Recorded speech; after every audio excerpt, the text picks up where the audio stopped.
ઓમ નમઃ શિવાય. અધ્યાય 37. પાંડવોને વ્યાસનો ઉપદેશ. નંદીશ્વર બોલ્યા કે હવે હું તમને શિવના કિરાત અવતારની કથા સંભળાવું છું, જેણે મુક દૈત્યને મારી અર્જુનને વરદાન આપ્યું. જ્યારે શ્રેષ્ઠ પાંડવોને દુર્યોધને જુગારમાં હરાવી દીધા, તો તે પોતાની સતી દ્રૌપદીને લઈને દૈવતવનમાં જઈને રહેવા લાગ્યા. સૂર્ય દ્વારા પ્રાપ્ત આ સ્થળ ઉપર તેઓ પોતાનું જીવન સુખપૂર્વક વિતાવતા હતા. ત્યારે દુર્યોધને પાંડવોને કષ્ટ આપવાના અભિપ્રાયથી ઋષિશ્રેષ્ઠ દુર્વાસાને એમના સ્થાને મોકલીને એક બીજા જ કપટની રચના કરી, જેમાં હજારો વિદ્યાર્થીઓને સાથે લઈને દુર્વાસાએ જઈને ઈચ્છાનુસાર ભોજન માંગ્યું. પાંડવોએ એમની માંગણીનો સ્વીકાર કર્યો. તેમને સ્નાન માટે મોકલ્યા. પછીથી અન્નના અભાવથી દુઃખી પાંડવો પોતાના પ્રાણનો ત્યાગ કરવાની તૈયારીમાં હતા. ત્યારે દ્રૌપદીએ શ્રીકૃષ્ણને સમર્યા. કૃષ્ણ તત્ક્ષણ ત્યાં આવી પહોંચ્યા. સ્વયં શાકના પાંદડાને ખાઈને એ સર્વને તૃપ્ત કરી દીધા. દુર્વાસા પોતાના શિષ્યોને તૃપ્ત થયેલા જાણી ચાલ્યા ગયા. શ્રીકૃષ્ણની કૃપાથી પાંડવોનું સંકટ ટળી ગયું. પાંડવોને તેમણે શિવારાધન બતાવી ત્યાંથી તે દ્વારકા પ્રત્યે વિદાય થયા. પછીથી પાંડવોએ દુર્યોધનના ગુણોની પરીક્ષા કરવાને માટે એમની પાસે એક ભીલને મોકલ્યો. તે દુર્યોધનની પાસે જઈને એના ગુણોદયને જાણીને પાંડવોની પાસે આવ્યો. દુર્યોધનના ગુણ સાંભળીને પાંડવો ઘણા દુઃખી થયા. એમણે યુદ્ધનો વિચાર કર્યો, પરંતુ યોગ્ય સમય ન જાણતા મૌન જ રહ્યા. પછીથી જટાજૂટધારી વિભૂષિત રુદ્રાક્ષધારી ભસ્મ લગાવી વ્યાસજી ઓમ નમઃ શિવાય પંચાક્ષરી મંત્ર જપતા એમની સમક્ષ ગયા. પાંડવોએ જોયું તો વ્યાસજી શિવના પ્રેમમાં મગ્ન, સાક્ષાત તેજપુંજ, બીજા ધર્મના સમાજ જ શરીરને ધારણ કરનારા જ હતા. વ્યાસને જોતા જ પાંડવો ઊભા થઈને એમની પ્રાર્થના કરી અને દુર્ભાષણ ઉપર બેસાડી વિવિધ પ્રકારે તેમનું પૂજન કર્યું. પછી સ્તુતિ કરતા પોતાને ધન્ય કહેતા ઘણો જ હર્ષ પ્રગટ કર્યો તથા પાંડવોએ વ્યાસને નિવેદન કરતા ઉપદેશ વચનોની યાચના કરી, જેમાં એમનું કષ્ટ શીઘ્ર જ દૂર થઈ જાય. ત્યારે મહામુનિ વ્યાસ પ્રસન્ન થયા અને કહેવા લાગ્યા, હે પાંડવો, તમે કષ્ટ યોગ્ય નથી, કારણ કે તમે ક્યારેય પણ સત્ય છોડ્યું નથી. પુરુષનો આ સ્વભાવ છે કે પ્રાણ ચાલ્યા જાય તો પણ સદ્ધર્મનો ત્યાગ કરતા નથી. અમારા માટે તો તમે કૌરવો બંને સરખા છો, તો પણ બુદ્ધિમાન પુરુષો ધર્માત્માઓ તરફ પક્ષપાતથી જોતા હોય છે. પ્રથમ તો આ અંધ ધૃતરાષ્ટ્રે લોભવશ થઈને ધર્મનો ત્યાગ કર્યો હતો અને તમારા રાજ્યનું અપહરણ કર્યું હતું. જો કે એના માટે તમે અને કૌરવો પુત્રો જ હતા અને પિતાના મરતા મહાત્માઓએ પુત્રો ઉપર દયા કરવી જોઈએ. તો પણ એમણે પોતાના પુત્રો દુર્યોધનને અનર્થથી વાળ્યો નહીં. જો આ પ્રમાણે થાત તો આટલે સુધી મામલો ન પહોંચત. આની આગળ જે કંઈ થયું જ તે અન્યથા થઈ શકે તેમ નથી, પરંતુ તે દુષ્ટ છે. તમે સત્યવાદી છો, તેથી એમનો નિશ્ચયપૂર્વક નાશ થશે જ. જે બી તેણે વાવ્યા છે તેના ફળ તો જરૂર જ આવશે. એ કારણથી તમે લોકો લોભ ન કરશો. એમાં સંદેહ નથી કે તમારું કલ્યાણ થશે. આ પ્રમાણે જ્યારે વ્યાસજીએ યુધિષ્ઠિર વગેરે પાંડવોને પ્રસન્ન કર્યા તો પાંડવોએ કહ્યું, હે નાથ, આ તો આપ સત્ય જ કહો છો, કારણ કે દુષ્ટાત્મા તે અમને અહીં વનમાં પણ નિરંતર કષ્ટ જ પહોંચાડતો રહ્યો છે. તો પણ હે વિભુ, અમારા અશુભને નષ્ટ કરો અને શુભનું દાન કરો. પહેલાં શ્રીકૃષ્ણે પણ એમને એમ જ કહ્યું હતું કે તમે લોકોએ શિવજીની આરાધના કરવી જોઈએ, જેમાં અમે પ્રમાદ કર્યો છે. જેથી હવે આપ અમને એ માર્ગનો ઉપદેશ કરો.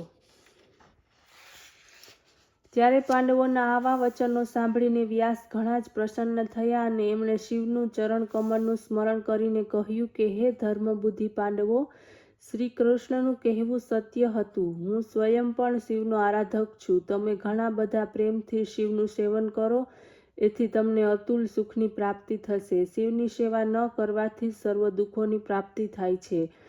પછી આ 5 પાંડવોમાં અર્જુનને યોગ્ય જાણીને વ્યાસે શિવની આરાધના માટે ઇન્દ્ર સંબંધી વિદ્યાનો ઉપદેશ કર્યો. પાર્થિવ પૂજનનો વ્યાસે તે શિવની આરાધના માટે વિધાન બતાવ્યું.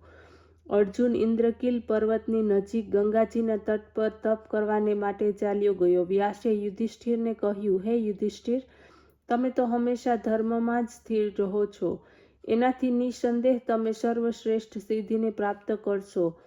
આમ કહેતા વ્યાસ શિવના ચરણોનું ધ્યાન કરતા ત્યાંથી અદૃશ્ય થઈ ગયા. અધ્યાય 38 શિવનો કિરાત અવતાર. નંદીશ્વર બોલ્યા કે શિવ મંત્રના અતુલ તેજથી અર્જુન શોભવા લાગ્યો. પાંડવોએ અર્જુનનું તેજ જોયું. પોતાના વિજયની શંકા તેમને ન રહી. ત્યારે અર્જુન શિવને પ્રસન્ન કરવાને માટે તપ કરવા ચાલ્યા. ત્યારે દ્રૌપદી સહિત પાંડવોએ ઘણા દુઃખ સાથે તેમને વિદાય કર્યા. પરંતુ એ વિશ્વાસ હતો કે વ્યાસના ઉપદેશ પ્રમાણે શિવની આરાધનાથી અમારું કલ્યાણ થશે. આ પ્રમાણે અર્જુનને તપને માટે મોકલી પાંડવો ખિન્ન થયા. દ્રૌપદી સાથે ત્યાં જ રહેવા લાગ્યા. પરંતુ અર્જુનના વિયોગને કારણે તેમના મનમાં શાંતિ ન હતી. ત્યારે એમને દુઃખી જાણી કૃપાસિંધુ ઋષિ શ્રી વ્યાસ ફરી એમની પાસે પહોંચ્યા.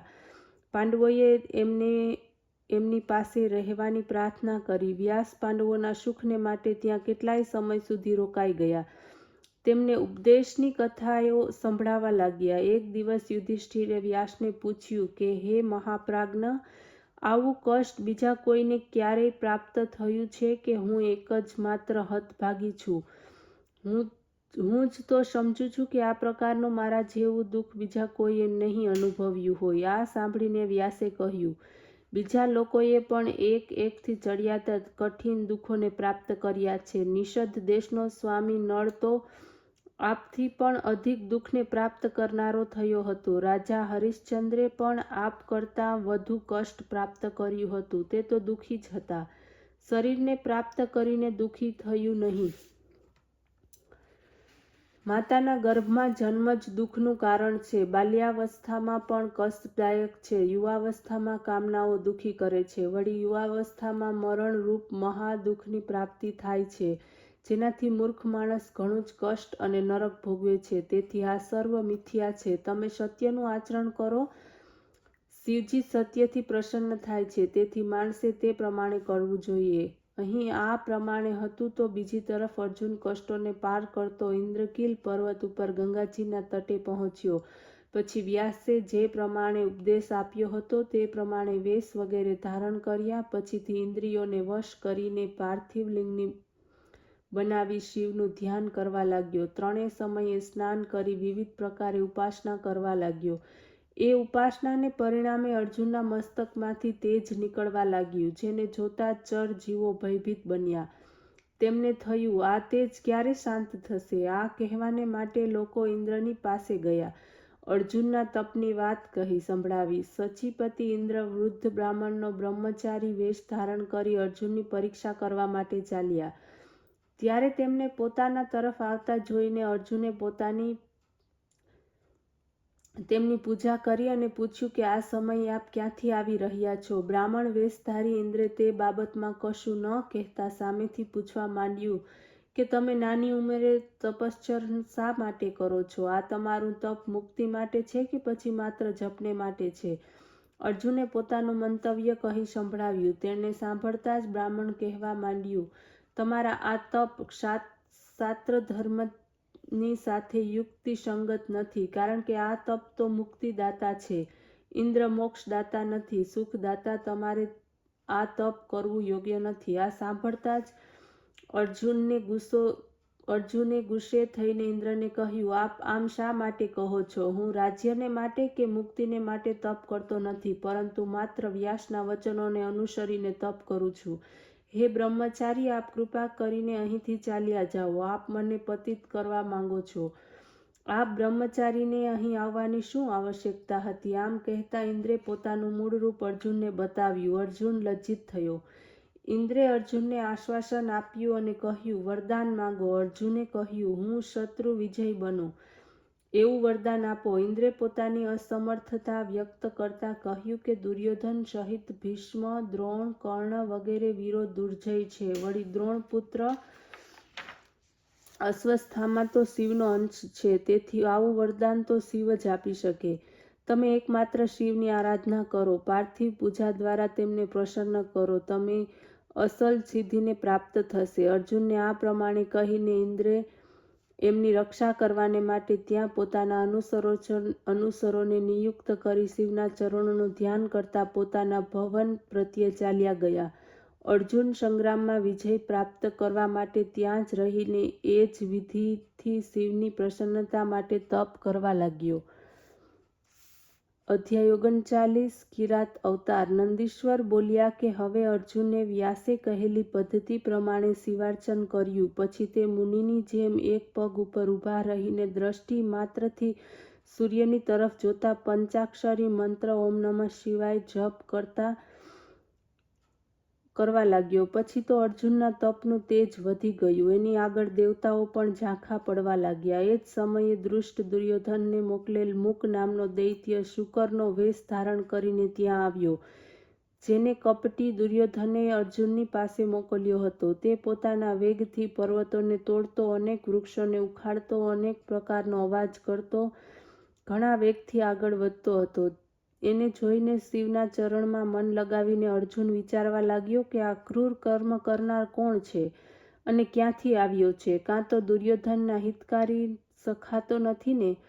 ખરેખર તો તેને જોવા માત્રથી જ મન વ્યાકુળ થાય તે શત્રુ છે. આ ચરણ દ્વારા જ કુળની જાણકારી થાય છે. શરીર ભોજન કહી આપે છે, વચન શાસ્ત્ર કહે છે તથા નેત્ર દ્વારા સ્નેહ અભિવ્યક્તિ થાય છે.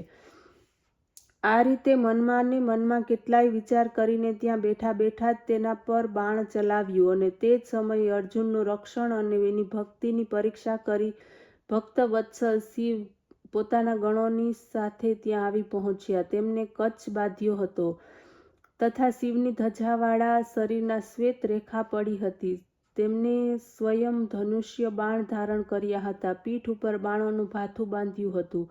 ગણો સહિત ભીલોના રાજાના વેશમાં ત્યાં આવ્યા. આ વેશમાં ભીલોના જેવો અવાજ કરતા હતા. એમની આગળ એક ભૂંડ અવાજ કરતું હતું, જેનો અવાજ ચારેય બાજુએ ફેલાયો હતો. જ્યારે અર્જુનને પોતાના ધનુષ્ય પર ફરીથી બાણ ચડાવ્યું તો એ જ સમયે એ ભૂંડનો પીછો કરતા કરતા શિવજી પણ ત્યાં આવી પહોંચ્યા. એ જ સમયે તે બંનેની વચમાં એક ભૂંડ પર્વત જેવું દેખાવા લાગ્યું. અર્જુનને અને શિવે એકી સાથે એના ઉપર બાણ છોડ્યા. શિવનું બાણ ભૂંડની પૂંછડીમાં તો અર્જુનનું બાણ તેના મોઢામાં લાગ્યું. એને પરિણામે ભૂંડ મૂર્છિત થઈને જમીન પર પડ્યું. બાણ એના મુખની આરપાર જઈ જમીનમાં સમાઈ ગયું. ભૂંડ મરી ગયું. દેવતાઓએ હર્ષ ધ્વનિ કર્યો, પુષ્ટિવૃષ્ટિ કરી. શિવ પ્રસન્ન થયા. અર્જુનને પણ સુખની પ્રાપ્તિ થઈ. મરતી વખતે તે દૈત્યે બીજું પણ અદ્ભુત રૂપ બતાવ્યું, જેને જોઈને અર્જુને કહ્યું, અરે આ તો ભૂંડનું રૂપ લઈને મને મારવા માટે આવ્યો હતો. એમ કહી શિવે મારી રક્ષા કરી. અર્જુન શિવને આ મહિમા જાણ્યા પછી શિવ શિવ જપતા ત્યાં જ રહીને શિવની ઘણી સ્તુતિઓ કરતા વારંવાર પ્રણામ કર્યા. ઓમ નમઃ શિવાય.